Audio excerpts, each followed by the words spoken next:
እቺ ሕይወት ዛፍ የምትባል ፍሬዋ እንደ ሮማን ፍሬ የተነባበረ ነው። የት አካባቢ ናት? ጾወ ገነት ይባላል። ወይም የገነት ዛፎች ከመላእክትና ከነፍስ በቀር ከአራቱ ባህሪያተ ሥጋ ያልተፈጠረ የለም። እሱ ነፋስ ሲመጣበት ስልቱን ጠብቆ አስገራሚ ዳንስ ይደነሳል። ሥጋ ተመጋቢ አትክልቶች አሉ። በገነት ውስጥ 3 አይነት ዛፎችን ነው የሚያመጡት። ዳም ሺህ ዓመት ሊሞላው 70 ዓመት ሲቀረው ነው የሞተው እና እድሜያችን 70 ነው። ጣዕማቸው ነፍስ ከሥጋ ሊለይ ይችላል። አላምጠው እስኪወጡ ድረስ አዲስ ፍሬ ይተካሉ።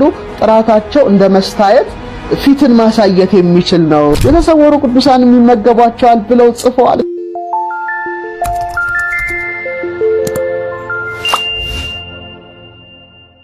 እንግዲህ ቀደምት ኢትዮጵያውያን ስለ አዝርዕት፣ ስለ አትክልት፣ ስለ እጽዋት ለይተው ጽፈዋል። ብዙዎቻችን የምንለው ዛፎች እንላለን፣ እጽዋት እንላለን። ግን አዝርዕት አንልም፣ አትክልት አንልም፣ እጽዋት አንልም። ሁሉንም ጠቅልለን ኢትዮጵያውያኑ ግን እነዚህን እጽዋት ለአራት ነው የሚከፍሏቸው። እንግዲህ እንደ ሳይንሳዊ አቀራረብ ለማቅረብ ነው የምሞክረው። ቀደምት ኢትዮጵያውያን በተለይ እነዚህን ፍጥረታት አዝርዕት ብለው አንድ ወገን፣ አትክልት ብለው ሁለተኛ ወገን፣ እጽዋት ብለው ሶስተኛ ወገን፣ አራተኛ ጾወ ገነት ለአራት ነው የሚከፍሉት። እንግዲህ አዝርዕት ማለት ምንድነው? አትክልት ማለት ምንድነው? እጽዋት ማለት ምን ናቸው የሚለውን ደግሞ ዘርዘር አድርገው ያብራሩ ነበር። በተለይ አዝርዕት የሚሏቸው ዘር ማለት ራሱ ቅንጣት ማለት ነው።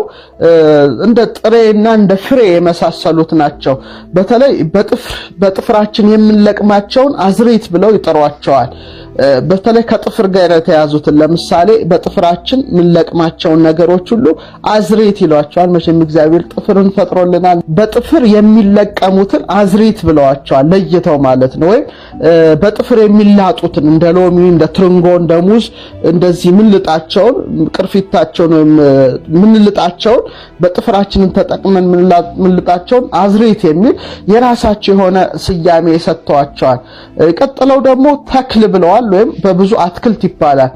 አትክልት የሚሏቸው አብዛኛውን ጊዜ እንደ ችግኝ የመሳሰሉ እንደ ፍል የመሳሰሉ በተለይ የተክል ቡቃያ ይሉታል ኪዳነ ወልድም። ወይም ተተክሎ የጸደቀ ከጽጌ ከፍሬ ያልደረሰውን አትክልት ይላሉ። ወይም ደግሞ በማጭድ መታጨድ የሚችሉትንም አትክልት ይሏቸዋል።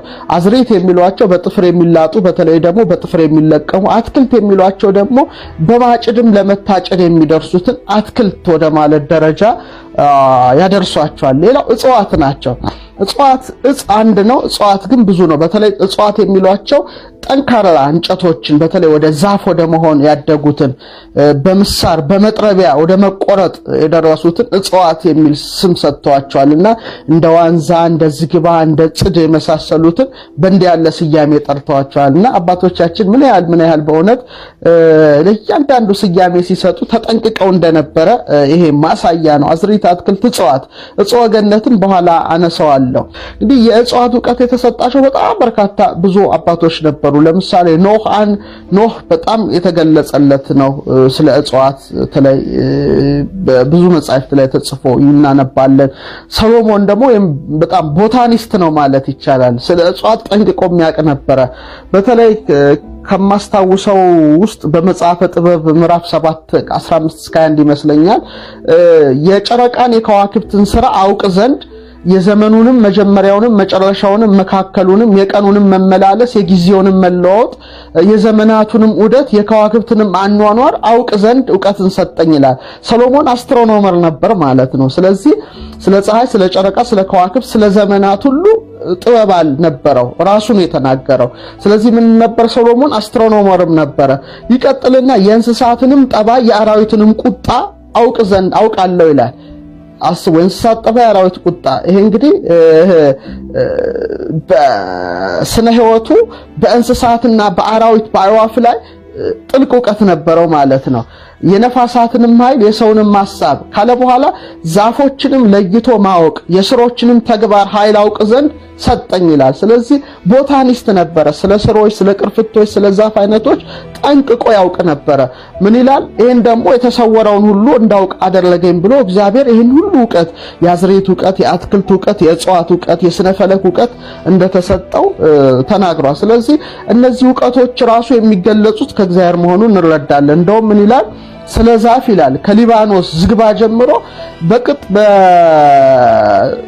በቅጥር አካባቢ በተለይ በግንብስ ላይ እስከሚበቅለው እስከ ሂሶጵ ድረስ ይናገር ነበር ይላል። በተለይ አንደኛ ነገሥት 4:33 ላይ የዓለም ነገስታት የስነ ፈለክ ዕውቀቱን፣ የአዝሬት የአትክልት የእጽዋት ዕውቀቱን፣ የአራዊት ዕውቀቱን ለመስማት ይሰበሰቡ ነበር። የኢትዮጵያም ንግስት ሄዳ በእንቆቅልሽ እንደጠየቀችው ብዙዎቻችሁ ታውቃላችሁና ይሄን ሁሉ ሳይንስ ያውቅ ነበረ ሶሎሞን፣ ጥበቡን ያውቅ ነበረ።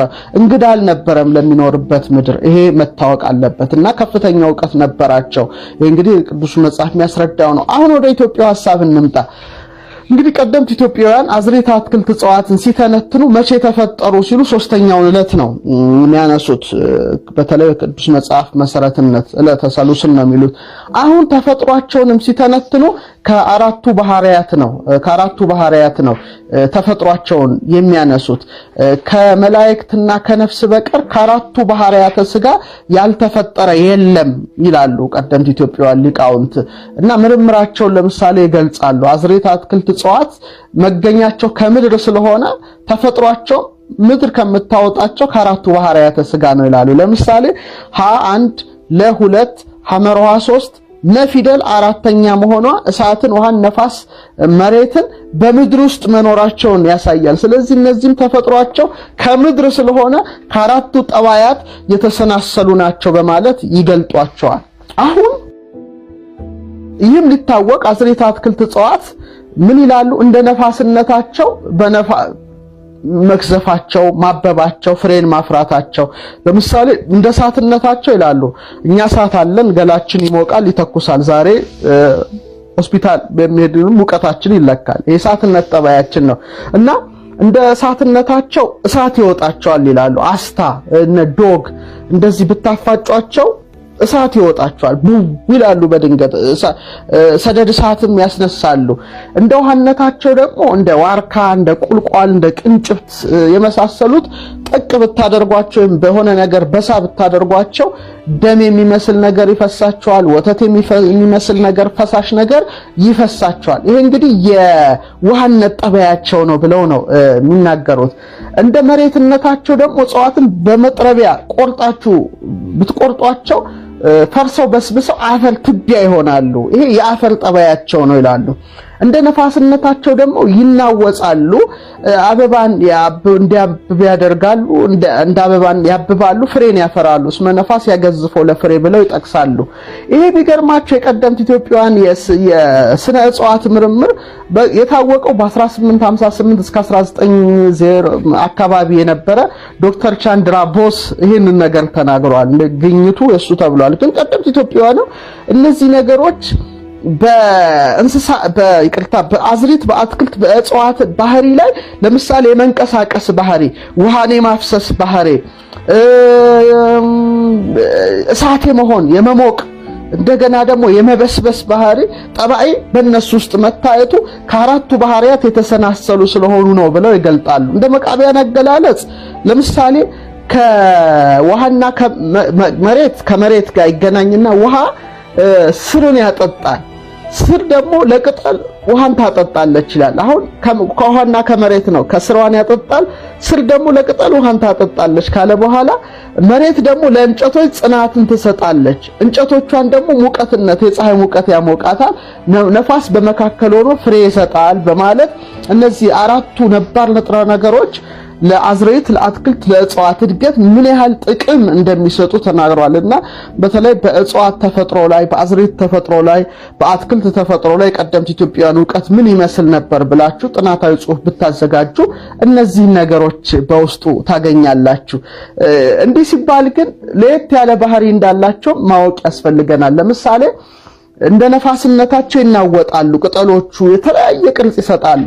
ለምሳሌ አሁን ኮስሞዲየም የሚባል አንድ ዳንሰኛው ዛፍ አለ። ዳንሰኛው አትክልት የሚባል አለ፣ ዳንሲንግ ፕላንት። እሱ ነፋስ ሲመጣበት ስልቱን ጠብቆ አስገራሚ ዳንስ ይደንሳል። በተለይ በሌላ ሀገር እነዚህን እጽዋት በተለይ ቦታኒ ጋርደን በብዙ ሀገሮች በሄድኩባቸው ጊዜ ብዙዎቹን አይቻቸዋለሁና አርሞኒካ ሲነፉለት ይደንሳል። ራሱ እጽዋቶቹ ይደንሳሉ ማለት ነው። ይሄ እንግዲህ እንደ ነፋስነታቸው የሚያደርጉት እንቅስቃሴ በተለይኛው አሁን የነገርኳችሁ ዛፍ ንፋስ እንዲህ ሲመጣ ልክ የነፋሱን እንትን ጠብቆ ነው ዳንስ የሚደንሰው። በጣም ለየት ያለ ሙዚቃ እንትን ሲሰሙ እንትን የመነቃቃት ጠባይ ያላቸው። ይሄ ግን ምን ያህል ተፈጥሮ አስገራሚ ነገሮች ናቸው። እና ብዙዎቻቸው ከመሬት ምግባቸውን፣ ከእሳት ምግባቸውን፣ ከፀሐይ ሙቀት ማለት ነው እንደ መቃቢያ፣ እንደ ነፋስነታቸው ደግሞ የመንቀሳቀስ ጠባይ አላቸው። ይህ ብቻ ሳይሆን አንዳንዶቹ ግን ትንሽ ለየት ብለው ስጋ ተመጋቢ አትክልቶች አሉ። እኛ ብቻ አይደለም ስጋ ምን በላው፣ ስጋ የሚበሉ አትክልቶች ሰምታችሁ ታውቃላችሁ? ነፍሳት ተመጋቢ እጽዋት በተለይ ቬኑስ ፍላይ ትራፕ ይመስለኝ የምትባል እንትን አለች። እቺ በጣም ስል የሆነ ቴንታክልስ አላቸው። አፍ ይመስላሉ እንደዚህ በጣም ሻርፕ ጥርስ መሳይ ነገር አላቸው። በጣም ያጣብቅ ሙጫም ይመስል ነገር አላቸውና እነዚህ እጽዋት አበባቸውን እንዲከፍታሉ፣ ከፍተው ይጠብቃሉ። አሁን በጣም የሚገርመው የተለያዩ ነፍሳት እንቁራሪት በለው ምን በለው ሌሊት ወፍ በለው በራሪ ነገር ብፈልግ የፈለገ ነገር ቢመጣ እነዚህ አትክልቶች ይጠብቁታል።